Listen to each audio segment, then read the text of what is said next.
आज सुख पाएको छ भने कोही पनि स्योर नबस्नु के, म ग्यारेन्टी नै दिन्छु के। किनभने जति सुख आए पनि सुख पछि आउने भनेकै दुःख हो के।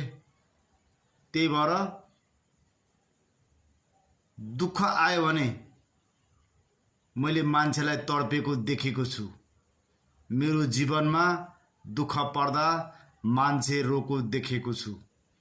त्यही भएर म प्रत्येकलाई आवाज दिन चाहन्छु, जीवनमा दुःख पर्दा दुःखलाई कसरी पार गर्ने हो भनेर आवाज दिन चाहन्छु।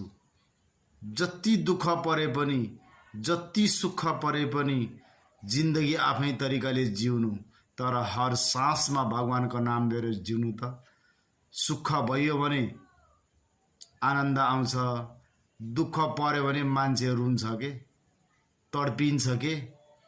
त्यही भएर हर सासमा भगवानको नाम चलाउन सक्यो भने दुःखबाट पनि पार गराउँछ के, दुःख पर्दा पनि आनन्द आउँछ के। त्यही भएर कुनै पनि परिस्थितिमा भगवानलाई नबिर्सिनु, हर सासमा भगवानलाई सम्झेर जिउनु।